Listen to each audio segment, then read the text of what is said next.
Okay, we're going to solve example problem number 1 with thermodynamics. So in this problem, we are going to work on the PV diagram for a system to answer questions about work and internal energy. So begin, as always, with all questions, read the problem and determine what you know and what you want to know. So in this problem, we have the gas at a constant pressure, volume changing from 2 to 8 millimeters cubed. So it is expanding. Part A says, draw the process which depicts the isobaric expansion from state 1 to state 2 and label this process A. So as we go from state 1 to state 2, we are simply going to go across like that and label it A. Easy enough. Before we continue, let's go ahead and list what we know and what we want to know. So we are told it is a couple things that are important, that it's a monatomic gas, ideal gas. So it follows all the ideal gas rules. We know the number of moles is 1.35. P1 equals P2 equals 455 newtons per meter squared, or pascals. Volume 1 is 2 meters cubed, and volume 3 is 8 meters cubed. Okay. So knowing the pressure and the volume at each point, what we can do is we can also find the temperatures at each point. So I'm going to go ahead and do that just because it'll more than likely be needed throughout this solving of this problem. So remember that P1 or PV equals nRT. R we can write down as well 8.31 joules per mole Kelvin. Remember, that's the constant of proportionality. So we see here that using the gas law equation, PV over nR is equal to your T. So I know all of those variables for each state, so I can solve for T1 is going to be P1 V1 all over nR. So T1 is going to be pressure 1, which is all the same, 455 newtons per meter squared, times volume 1, which is 2.0 meters cubed, all over 1.35 moles, times 8.31 joules per mole degree Kelvin, right?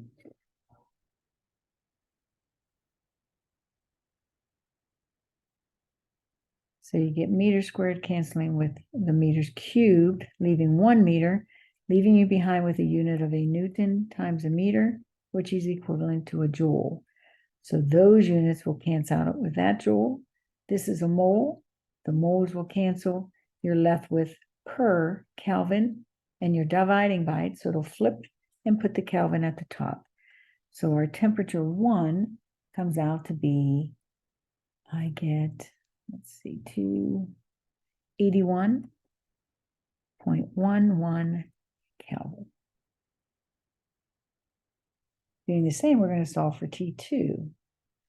So T2 is going to be P2 V2 all over nR.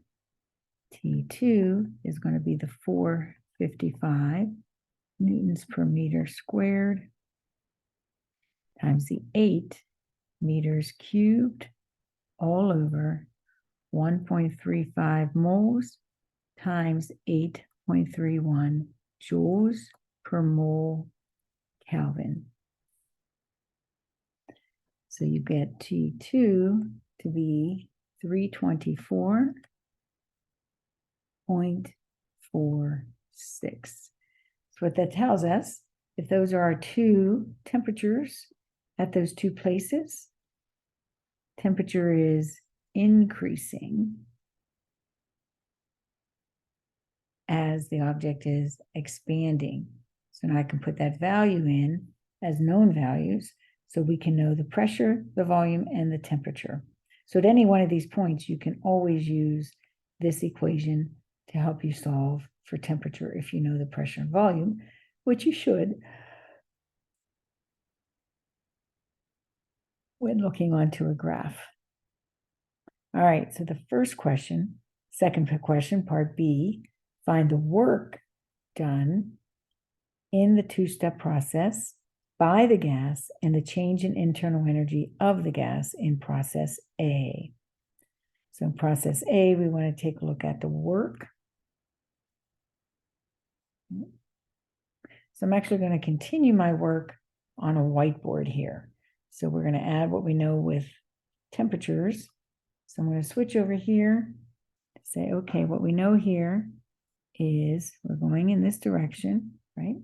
We just solved for our temperatures, and now we want to solve for work. Remember that work is the integral of V1, V initial, to V2 of P delta V, right? P dV. So remember that work is simply the area under that curve. So that's pressure, V2 minus V1. So work is equal to the 455 newtons per meter squared times the final, which is 8 minus 1 units of meters cubed. Oops, not all of that.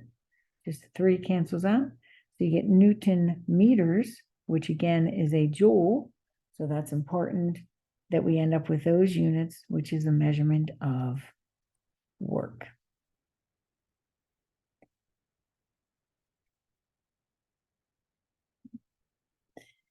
We were then also to find the change in internal energy. So I have a couple choices. My change in internal energy is equal to heat added to plus work done on, but I don't know anything about this heat, so I can't use that equation. I can also recognize that it is, again, a monatomic gas, right? So we have a monatomic gas. Therefore, we should be able to find its specific heat. And what we will find out is looking at our formula sheet in an isobaric process, E thermal is equal to 3/2 NR delta T.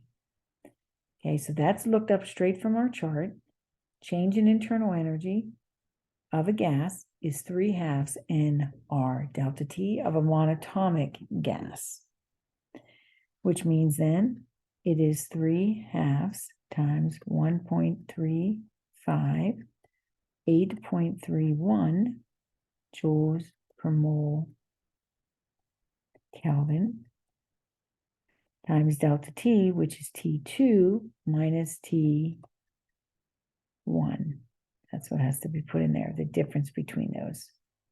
So going back to our calculations, we have T2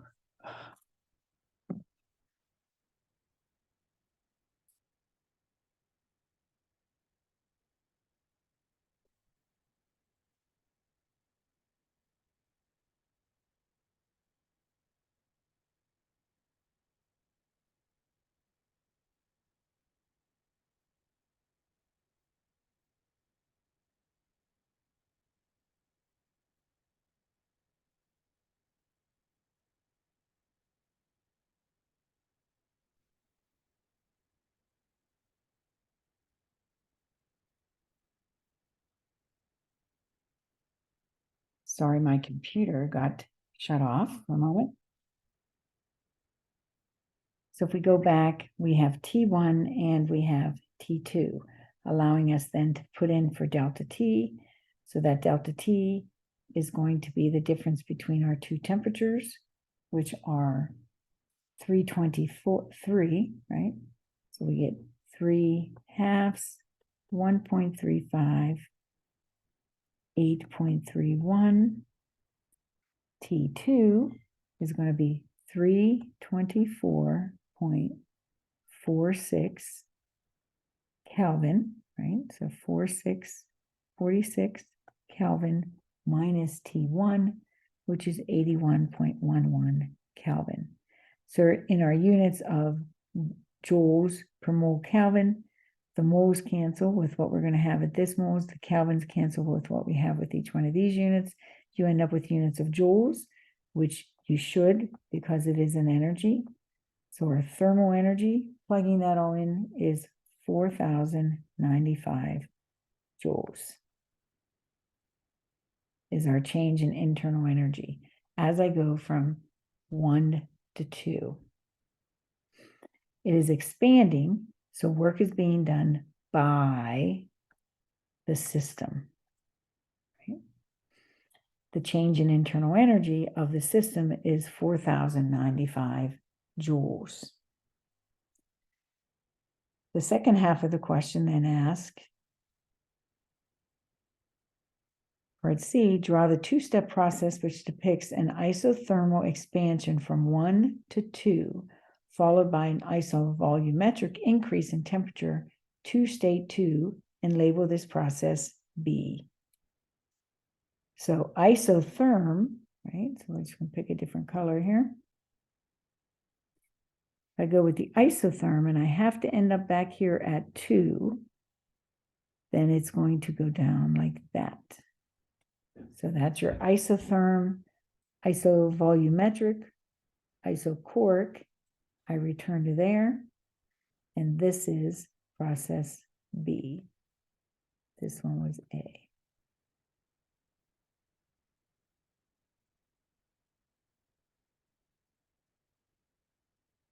Find the change in internal energy of the gas in the two-step process B. So if I end up at the same place, it doesn't matter how I got there. All that matters is where I started and finished. So for the last part, for process B,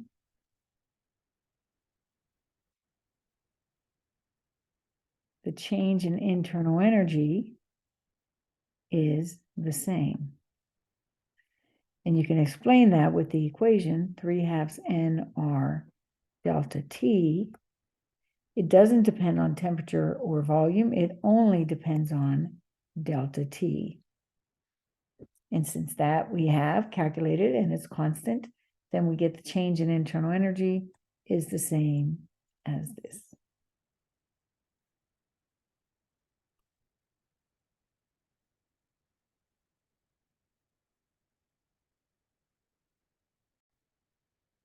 All right, moving on to example problem number 2. Looking at example problem number 2 on this one. The diagram above, we have constant pressure, very similar going to A to B, shows an expansion of 2 moles of a monatomic gas. So that's important. Monatomic gas from state A to B, as shown in the diagram. We know the pressures, we know the volumes at A and the volume at B. So calculate the work done by the gas as it expands, right? So this is going to be work done by the gas. So remember, work done is equal to the integral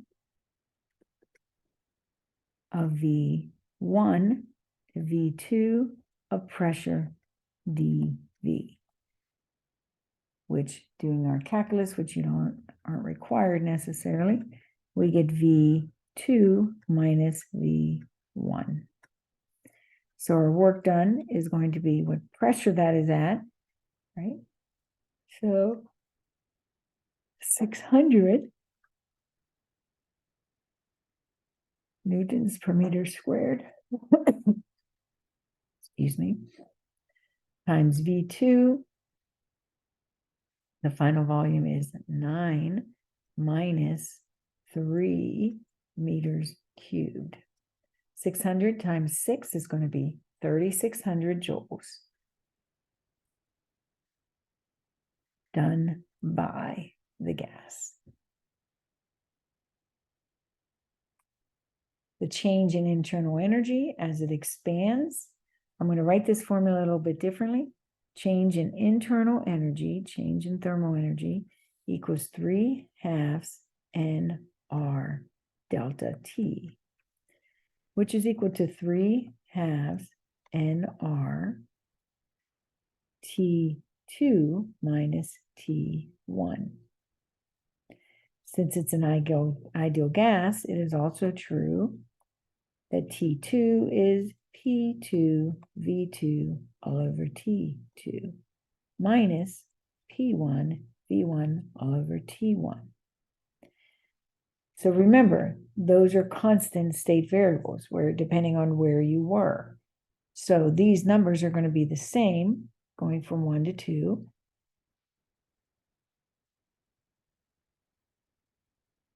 Let's do some algebra here. I'm sorry, I didn't even put in the right formula here. We're solving for temperature, right? So what we really want to put in here is P2 V2 divided by nR minus P1 V1 P1 V1 all over nR. So what we see here is the n and the r's will cancel, right? So pulling the 1 over nr cancels with that nr, and the equation to solve for that internal energy becomes easier in that we have 3/2 times P2 V2 minus P1 V1.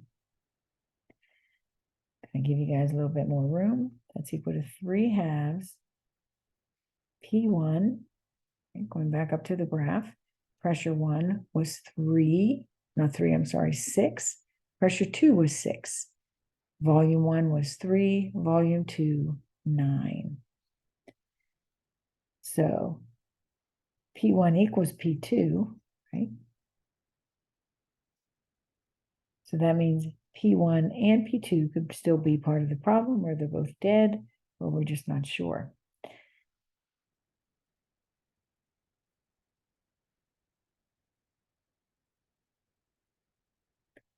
So 3/2 P2, since they're both equal, I can factor out the P, right? And again, it is simply your change in volume, V2 minus V1. So that equation is 3/2 times the pressure of 600, right? 600 newtons per meter squared times the volume of 9 minus the 3.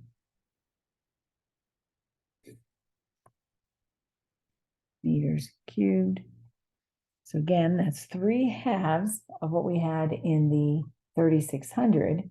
So our change in temperature here is a little more. Change in internal energy actually comes out to be 5,400 joules higher, right? Because we are getting closer to changing that phase.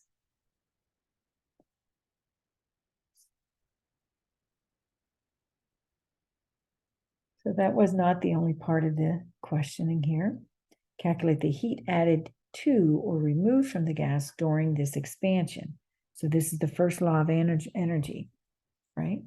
Change in internal energy is equal to heat added to plus work done on.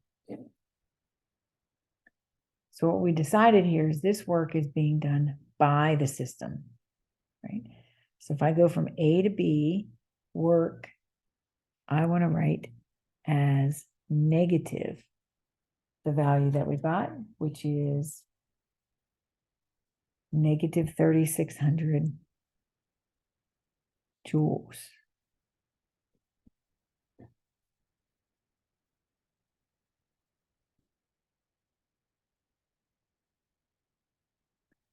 change in internal energy came out to be 5,400 joules.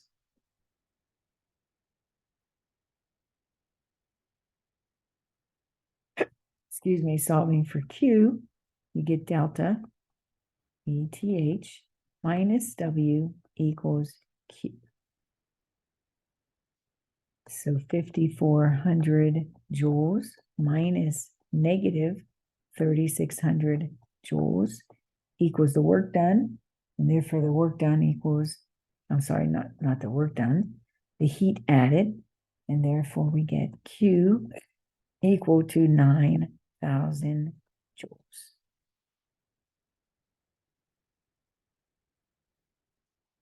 The pressure is then reduced to 200 Newton per meter squared without changing the volume as the gas is taken from state B to state C.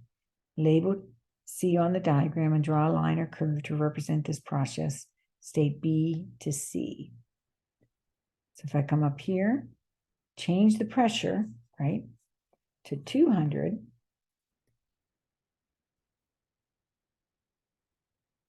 state B,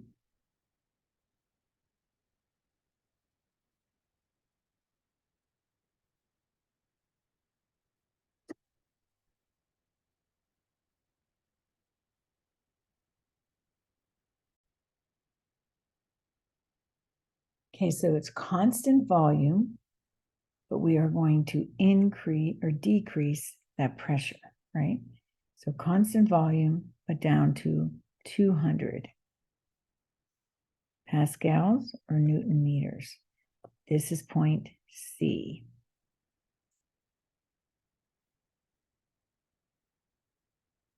For the last part, the gas is then compressed isothermically back to A. So our final part is to go back isothermically back to A in that case. Is heat added to or removed from the gas during this isothermal process? And how would we know? Is heat added to or removed from the gas?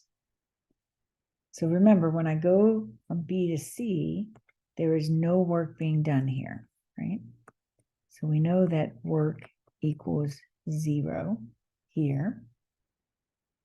Going from C back to A, the change in internal energy equals 0.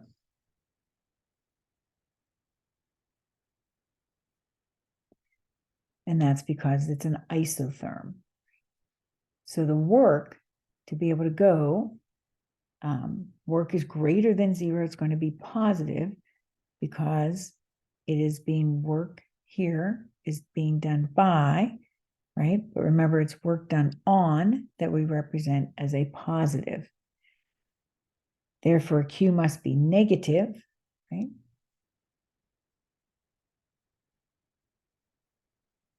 So we would say heat is being removed from this system. So again, no work being done as I go from B to C. Since C to A is isothermic,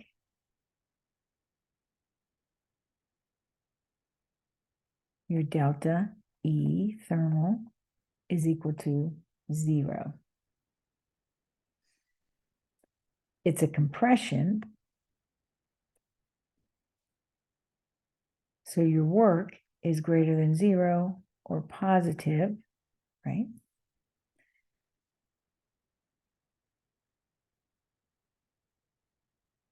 So my change in internal energy, first law of thermodynamics, is equal to heat added to plus work done on. So if this is 0, as I go across, we get negative Q is equal to your work.